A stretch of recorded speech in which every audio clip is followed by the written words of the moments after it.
Cinema சங்கி எல்லாம் சேர்ந்து பண்றாங்க அவங்க அடுத்த தொழிலுக்காக. என்னைக்குமே இந்த மாதிரி கபட நாடகம் போட்டு வந்து கூத்தாடும் தனிநபர்களை ஏற்றுக்கொண்டதே இல்லை. என்ன சொல்லுவோம், நெஞ்சை தட்டி என்ன சொல்லுவோம், நான் மதுரைக்காரன்டா, நான் மதுரைக்காரன்டா, நான் மதுரைக்காரன்டா. ஆனா இன்னைக்கு அவர் என்னை பத்தி பேசுறதெல்லாம் வந்து கேட்கும் போது ஒண்ணுதான் தோணுச்சு. நம்ம வார்த்தைக்கு வார்த்தை அவர் தானே படிச்சவன் சொல்லிக்கிறாரு.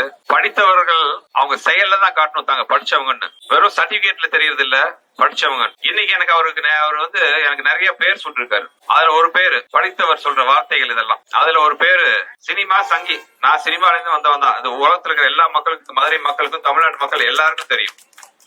அது கூட எக்ஸ்ட்ராவா சங்கிங்கிற ஒரு வார்த்தை. அடுத்ததா ஒரு பேர் வச்சிருக்காரு கூத்தாடி.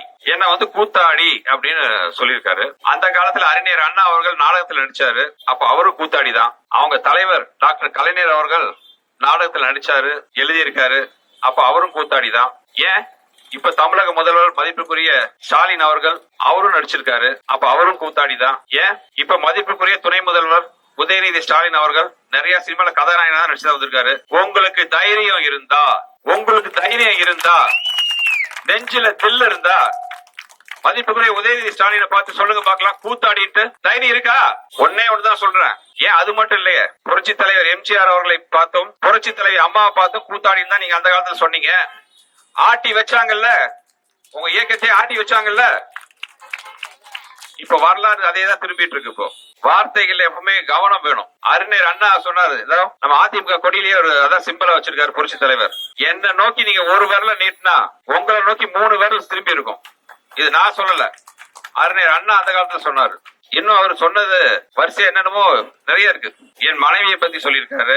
அதுக்கப்புறம் என்கிட்ட கேக்குறாரு, படித்தவர் நான் படிக்காதவன். நான் படிக்காதவன் தான், ஆனா கண்ணுல பார்த்தத மனசுல பட்டத என் வாயால பேசுறேன்.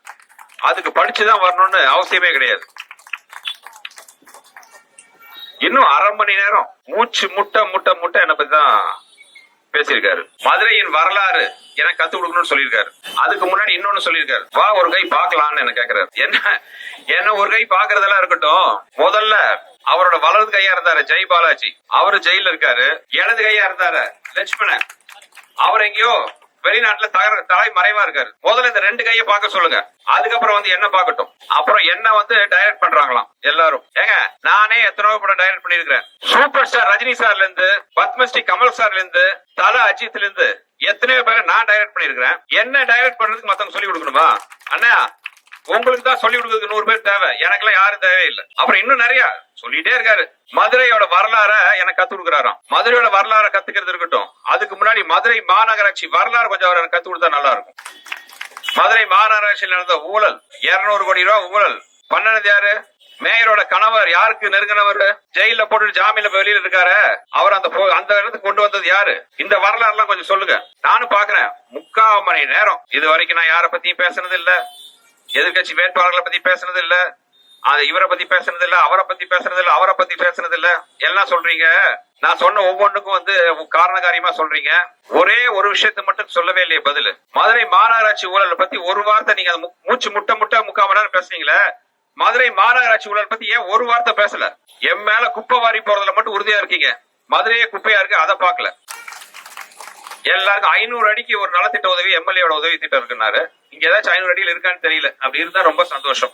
இப்படியே பேசி ஏமாத்தியே ஆட்சியை பிடிச்சி ஒரு நல்லதும் பண்ணாம ஆட்சியில் உட்காந்துட்டு எலெக்ஷன் நேரத்துல மட்டும் வந்துட்டு வீரவசனம் பேசி மக்களை ஏமாத்தி மக்களுக்குள்ள பிரிவினையை உண்டாக்கி இந்த கூட்டத்தை வெளியே வீட்டுக்கு அனுப்புற நேரம் நெருங்கிடுச்சு.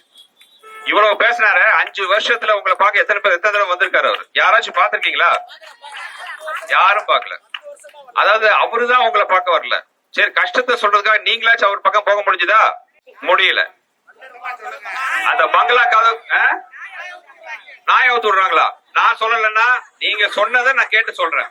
நான் சொல்லல. கேட்ல இருந்து வீடு 2 கிலோமீட்டரா? ஏப்பா அதான் நான் சொல்றேனே, நீங்க சொல்றதுதானே. அரண்மனை பையன் எடுக்கலாம். நான் அரண்மனை படத்துல நிறைய பேய் ஓட்டுற மாதிரி அரண்மனை படத்துல பண்ணிருக்கேன். ஆனா உண்மையாவே நிறைய லஞ்ச பைகளை இந்த நாட்டை விட்டு துரத்த வேண்டிய நேரம் வந்துருச்சு. அதுக்கான